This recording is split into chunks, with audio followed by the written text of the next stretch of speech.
Welcome to our latest Swampcast. Pat Dooley and Robbie Andreu of the Gainesville Sun getting ready to fly, unlike some people, out to Arkansas, to Fayetteville. And Robbie, have you ever had a good time in Fayetteville? I can't remember. I think so. I think it was okay. I don't remember. I remember the first time we were out there was an 11:30 game too, I think, and we walked in the press box, and for the opening kickoff, I think, was going on. Yeah, that's right. We did. I think the first play we saw was Reedell Anthony catching a bomb. Yeah, so that was a neat way to start. That was a bad day trying to get to that place, but I'll say this: I think they have one of the nicest stadiums in the country, and certainly a really nice press box. We like their press box, but of course, none of you care about that. You only care about whether Florida is going to rebound and win on Saturday, and I think they will, because, Robbie, this Arkansas team is not very good. No, and they're banged up a little bit, Pat, and they've come off two really lopsided losses, and you got to wonder where their confidence is right now. And they're learning a new system under Bobby Petrino. It's been a tough sell so far. Yeah, this game I think is more about obviously Florida than it is about Arkansas. Everybody wants to know what's wrong with the offense. Everybody wants to know if they can take Dan Mullen's job for him. It's kind of amazing, although I don't know how I can be amazed anymore. Not around here, you can't. At how Florida fans have really vilified their offensive staff. And, again, they scored 30 points, had 430-something yards of offense. So they did some good things. But, hey, that wasn't their greatest offensive game. No, and the turnovers were killer, Pat. No question about that. And I think the defense is a little bit of a concern now, too, because they faced their first test of the year, and they gave up big plays just like they did a year ago. So I think people are worried about that now, too. And, everybody, somebody was telling me today there's no chance Florida can lose this game. I said, there's a chance. There's always a chance. If they wasn't a chance, they wouldn't play the game. They just say, hey, we're going to stay here. Just put a W in the corner. Anytime you go on the road in this league, and they have loud fans out there, just like they do everywhere, all their coaches are getting paid. All their players are on scholarship.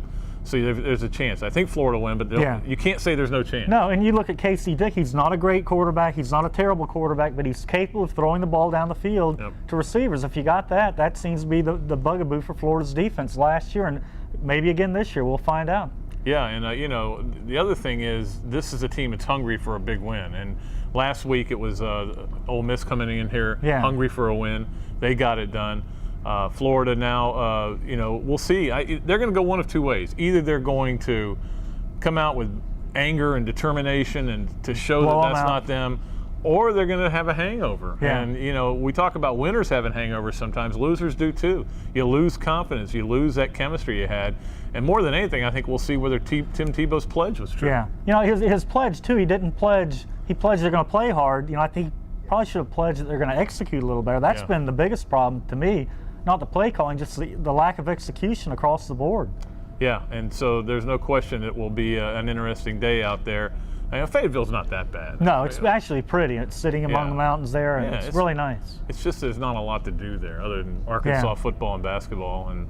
But I do remember the last time we were there with Zook and the Keywan Ratliff interception, the ball up in the stands. It was a beautiful fall day. It was great. So I'm hoping we get that again. That was a fun game. Yeah. That was a fun game. When Keywan picked off 3 and ran one back for a touchdown, threw it in the stands, and they benched him. Turned the game around. It turned the game around against Florida, but they benched him until Arkansas scored and said, get back in there. What are you doing? Then that late hit on Leak was what sealed the win. Tony Bua, remember that? Hit him late. And it was a late hit. It was a late hit, and it cost them the game. So if any of you Arkansas fans still harboring resentment for that, none of those guys are on this team, so can't worry about it. Gators have to get off to a good start and get the lead. If they stumble around and fall behind 7-0, things are going to get a you can't get people are going to get antsy, and then it's going to be pressing a little bit, and then bad things happen. Well, that's going to do it for today's Swampcast. Hopefully you enjoyed it, and we will be back live from. Well, it won't be live. I say that every time. No. It's not live. It's taped from Fayetteville, Arkansas. War Memorial Stadium, is that what it is? I think it is, I think that's what it's called.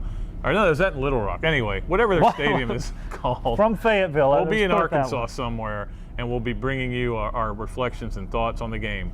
Before I go, I love you, Maddox. We'll see you later.